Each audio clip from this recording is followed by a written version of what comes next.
The announcement had come out of Washington at 11:44 a.m. Eastern Time.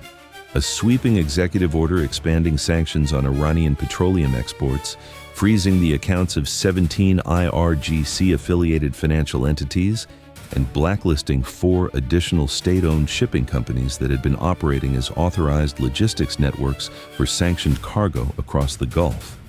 By the time the final paragraph of the official statement was being read aloud in briefing rooms from Bahrain to Manama, the IRGC Navy's Coastal Command at Bandar Abbas had already begun issuing movement orders to its fast attack craft flotillas stationed across the northern Gulf Coast.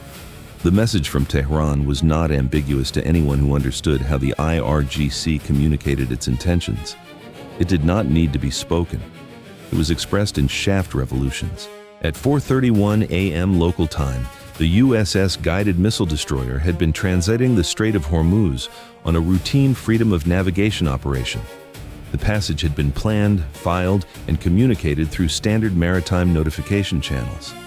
The strait, its shipping lanes divided by a traffic separation scheme that assigns inbound and outbound corridors through a waterway so narrow that the Iranian and Omani coastlines are simultaneously visible from the bridge wing, had been running normal commercial traffic density since 2300 the previous evening. Tankers, bulk carriers, LNG vessels on their scheduled runs.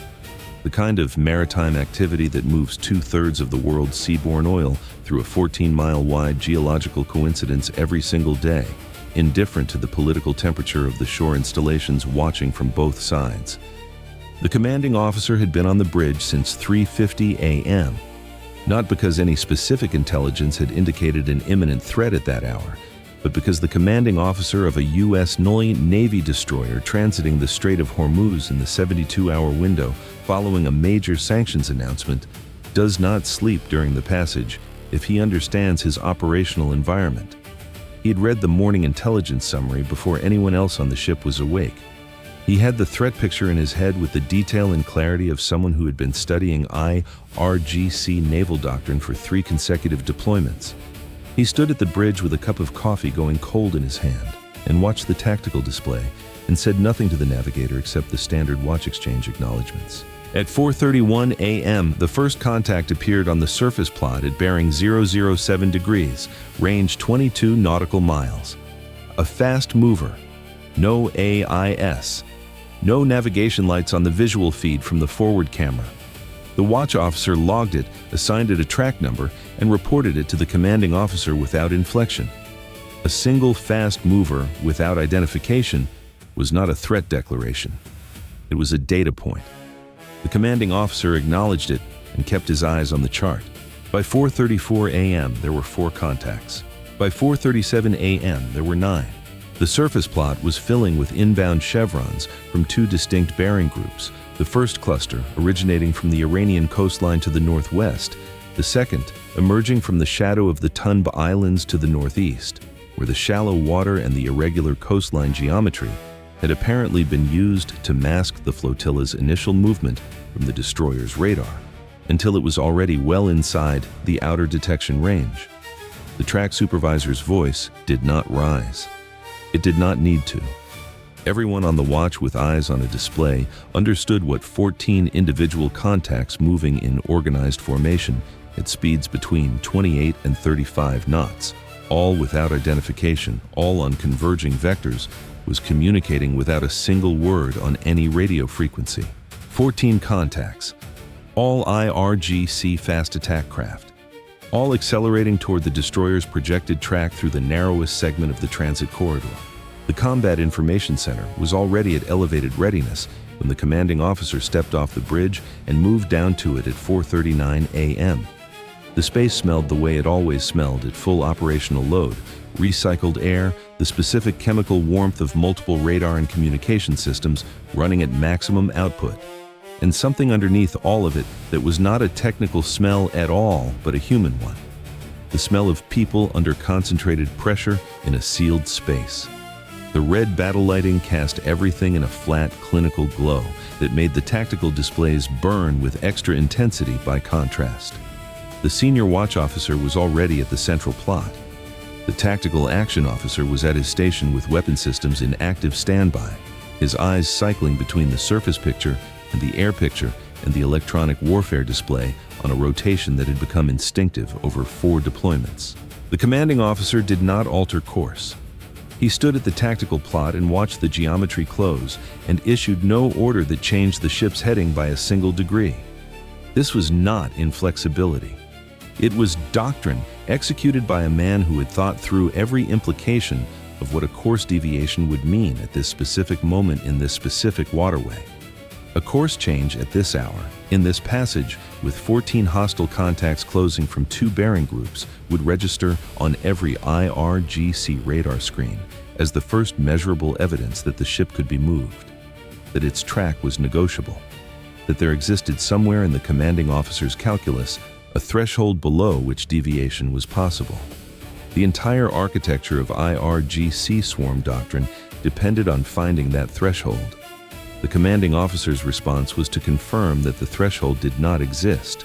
At 4:43 a.m., the 14 contacts split into 3 tactical groups.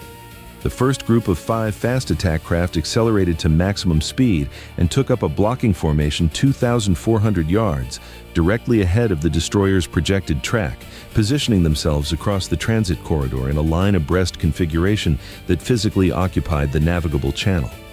The second group of 6 craft fanned out to both sides of the destroyer's beam in a flanking geometry that would make any lateral course deviation into a direct approach toward part of the IRGC formation. The third group of 3 craft held at 4,000 yards astern, the trailing element of a tactical encirclement that was near complete except for a forward passage that the 5 blocking craft were now actively denying. The blocking formation ahead of the destroyer was not a warning gesture. It was a geometrical statement of intent expressed in hull displacement and shaft horsepower. 5 vessels positioned across the channel, spaced at intervals of approximately 300 yards between each craft, collectively occupied enough of the navigable width of the transit corridor that passing through them at current speed would require threading a needle through a line of vessels whose commanding officers had been given orders that made their intentions unambiguous. At 4,500 yards and closing at a combined closure rate of 42 knots, the commanding officer had approximately 4 minutes and 10 seconds before the geometry would force a resolution. He did not change course. He directed the electronic warfare officer to broadcast on bridge-to-bridge channel 16 and all available alternate maritime safety frequencies. The transmission identified the destroyer by type and operational status, declared that it was operating in accordance with international maritime law on an established traffic separation scheme, warned all vessels in the vicinity that their current positions constituted a hazard to safe navigation, and requested that all unidentified contacts clear the transit corridor immediately. The transmission was made 4 times over the next 90 seconds. None of the 14 contacts responded. None acknowledged. None altered course or speed.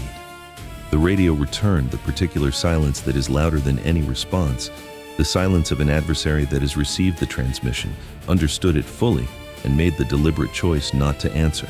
At 4:46 a.m., the MH-60R Seahawk helicopter assigned to the destroyer's surface warfare mission received new tasking from the ship's CIC.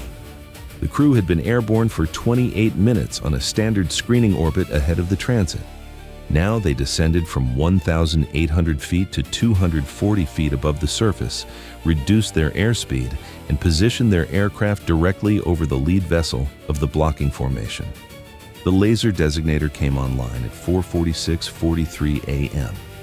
The beam locked onto the fast attack craft's cockpit and engine compartment simultaneously, a dual solution lock that covered both the vessel's command capability and its propulsion system in a single acquisition. The IRGC crew aboard that vessel knew within seconds that they were being painted.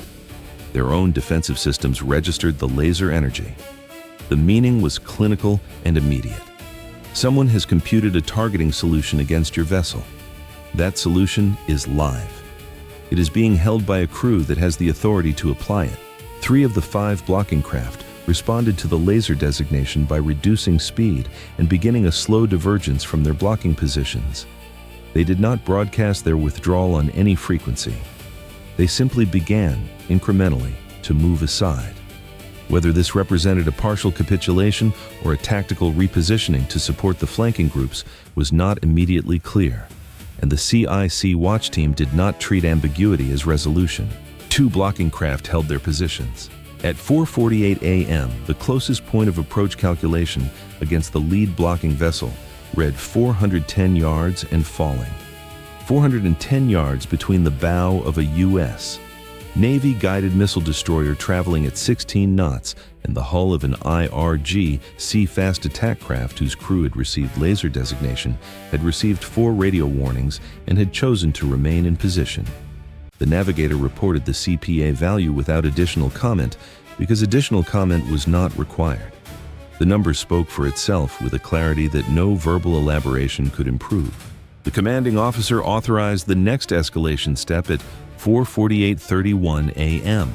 The ship's forward-mounted M42 directed energy laser warning system, a non-weaponized maritime warning device that projects a visible high-intensity beam directly at the bridge structure of an approaching vessel, activated and locked onto the cockpit of the nearest holding craft. In the dark of the pre-dawn Gulf, the effect was immediate and physically impossible to misread. The beam saturated the visual field of anyone looking toward the destroyer from that vessel's bridge. It was not damage. It was not a weapons discharge. It was an unmistakable physical notification that the last instrument of non-kinetic persuasion had been applied, and that whatever came after it would be measured in a different unit. The second holding craft began to move at 4:48:49 a.m., 18 seconds after the laser warning activated. The first holding craft held for 9 more seconds, 9 seconds that compressed the CPA from 380 yards to 340 yards, and then, in a single decisive motion, threw its throttles to maximum astern and pivoted hard to starboard, its stern wash churning white against the dark water as it accelerated away from the destroyer's track. The blocking formation was cleared. The transit corridor was open. The CIC's surface plot showed the forward path as navigable at 4:49 and 2 seconds a.m. The commanding officer noted the time. He did not alter the ship's course or speed. He passed through the cleared corridor on the planned heading, with the 2 flanking groups of IRGC craft still positioned on the beam at ranges between 600 and 900 yards, close enough that their hull shapes were visible on the bridge wing thermal camera as dark angular profiles running parallel in the darkness. They matched the destroyer's speed precisely.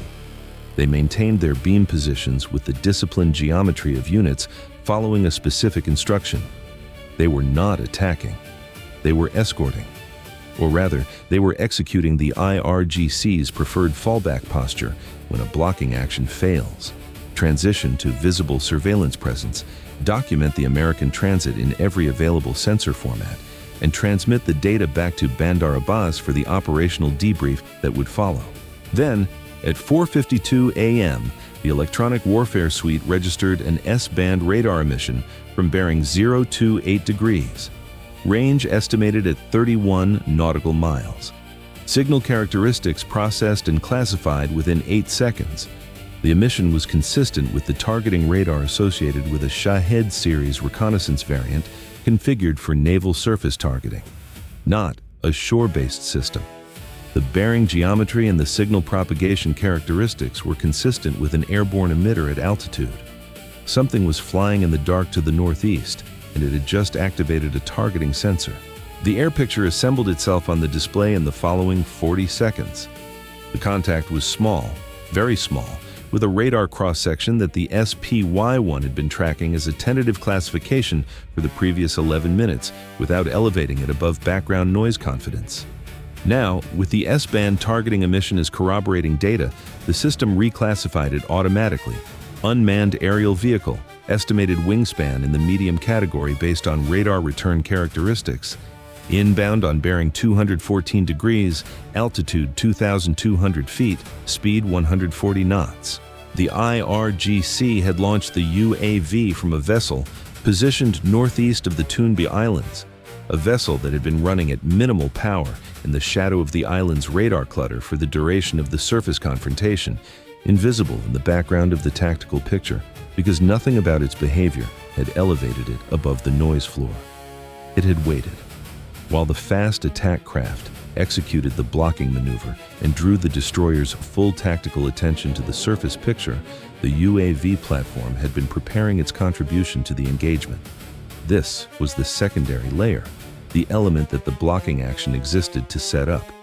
Create pressure on the surface picture, saturate the tactical watch team with immediate proximity threats, then release the airborne element into an engagement window where reaction time was degraded by accumulated cognitive load. The commanding officer had 8 seconds between the UAV classification and the tactical action officer's engagement authority request. He authorized the engagement under pre-delegated rules of engagement at 4:52:51 a.m. The Phalanx CIWS, which had been in active tracking mode for the previous 22 minutes, its radar head oscillating in the search pattern that covers the full azimuth above the ship's horizon line, shifted its targeting priority from the surface picture to the inbound air contact at 4:52:53 a.m. The system had acquired the contact on its own organic radar 4 seconds before the engagement authorization came through and had been refining the intercept geometry in the background while the watch team processed the classification chain. By the time the authorization was transmitted to the system, the solution was already solved. The CIWS required 1.1 additional seconds to validate the solution against its engagement envelope parameters. At 4:52:54 a.m., the 20mm rotary cannon at the heart of the Phalanx system discharged its first burst. The sound, a distinctive mechanical roar with a duration measured in fractions of a second, traveled through the ship's superstructure and registered in the CIC as a physical vibration felt in the deck plates and the console surfaces simultaneously. A second burst followed 0.6 seconds later. The thermal display from the ship's forward electro-optical sensor showed the UAV's airframe losing structural coherence at a range of 1.4 nautical miles from the ship's hull. The contact disappeared from both the radar picture and the FLIR feed within 0.3 seconds of the second burst impact. No secondary detonation. The airframe was incapacitated and fell into the water in a debris field that the radar resolved as a scattering of small returns before those too faded from the picture. The entire engagement, from first S-band emission detection to contact removal from the tactical display, had taken 43 seconds. The flanking IRGC craft registered the Phalanx discharge from their beam positions. Every crew on every vessel within 1,400 yards had heard it. Every electro-optical sensor in the formation had been pointed at the destroyer's superstructure in the seconds before the discharge. They had seen the CIWS barrel cluster orient. They had seen the burst. They had watched the UAV contact disappear. The tactical calculus of their situation recalibrated in real time. They were in beam position on a vessel that had just demonstrated, for the second time in 6 minutes, that it was willing to respond to provocations with activated weapon systems. The first demonstration had been a laser. The second had been a 20mm cannon. The sequence communicated something specific about the trajectory of escalation. The flanking craft began to widen their beam spacing at 4:53:41 a.m. Gradually, 800 yards became 1,100 yards, then 1,400. Then the two groups diverged further, their thermal profiles shrinking on the FLIR display as they transited away from the destroyer's track on opposing vectors. By 4:55 a.m., the 6 flanking craft had separated to ranges beyond 2,000 yards and were no longer maintaining a geometric relationship to the destroyer's course. They were withdrawing, not with the sharp urgency of a vessel fleeing a threat, but with the deliberate measured pace of units that had concluded their assigned tasking and were returning to base. The trailing group of 3 craft, which had held their 4,000-yard astern position throughout the entire engagement sequence without closing, turned northeast at 4:56 a.m. and accelerated away. By 4:58 a.m., the surface plot around the destroyer was clear of all IRGC contacts within 3,500 yards. The transit corridor ahead was open. The flanking geometry that had enclosed the ship's track for 27 minutes had dissolved into the darkness of the early Gulf morning, leaving only the commercial traffic in the separation lanes on either side and the electronic residue of 14 contacts recorded in the tactical log with timestamps and track data accurate enough to reconstruct every element of the engagement from first detection to final withdrawal. The destroyer cleared the eastern exit of the Strait of Hormuz at 5:14 a.m. The cost assessment that the commanding officer compiled for the operational report was brief and precise.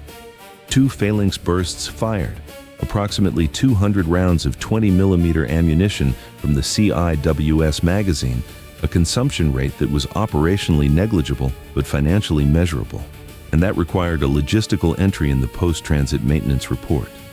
The Seahawk crew had been airborne for 61 minutes total, within authorized limits, but at the upper boundary that would require rest period compliance management before the next sortie. The M42 laser warning system had operated correctly and without anomaly. No damage had been sustained. No personnel had been injured. But the costs that did not appear in the formal report were also real. The watch team had been operating at maximum cognitive output for 39 consecutive minutes in a tactical environment that required simultaneous management of 14 surface contacts, 1 air contact, an EW picture that changed twice in that window, a laser designation mission being conducted by the Seahawk, and a weapons engagement authorization chain that had to remain current and accurate at every moment of the sequence. This kind of sustained peak performance cognitive load does not appear on a maintenance form. It accumulates inside the people who carry it, and it does not fully discharge at the end of the watch. The radio silence that the IRGC had maintained for the entirety of the engagement, not a single transmission on any frequency from any of the 14 contacts, from first detection to final withdrawal, was documented in the tactical log as it had been documented in every similar engagement before it. No declarations of intent, no warnings, no acknowledgements. 14 vessels, an airborne asset, and a coordinated tactical sequence executed in total electromagnetic silence. This was not a failure of communication. It was the communication. Silence at close range in organized formation is the IRGC's preferred sentence structure for expressing what it cannot say on record. In the operational debrief that followed the transit, the commanding officer described the engagement in the measured technical language of a professional who understood that every word of the debrief would eventually be read by someone who would use it to update doctrine, revise threat assessments, and inform the next commanding officer about to transit this waterway. He described the blocking formation geometry. He described the timeline of the Seahawk laser designation and the response times of the individual craft. He described the UAV launch and the Phalanx engagement with the specificity of a man for whom 43 seconds of weapons employment had been the culmination of a 3-year period of preparation and a 27-minute period of sustained tactical performance. He described the cost of the engagement. He described the numbers: 14 IRGC contacts, 27 minutes of encirclement, 1 UAV rendered inoperable, minimum CPA of 340 yards, achieved when the lead blocking craft held its position 9 seconds longer than the others, 2 CIWS bursts, 0 course deviations from the planned transit route, 0 unauthorized concessions, 0 inches yielded. The Strait of Hormuz is 14 miles wide at its narrowest, and it is the only maritime passage between the Persian Gulf and the Gulf of Oman, which means it is, in a direct and practical sense, the threshold between the world's largest proven oil reserves and the global maritime trade system that distributes them. Every major naval power that depends on the stability of that trade system has a position on who controls that threshold, expressed not in diplomatic statements, but in hull presence and operational tempo. The IRGC has a position, expressed in shaft revolutions and radar emissions, and 14 fast attack craft deployed before dawn in response to a sanctions announcement. The United States Navy has a position, expressed in 16 knots of maintained speed, and a CIWS engagement that took 43 seconds from detection to resolution.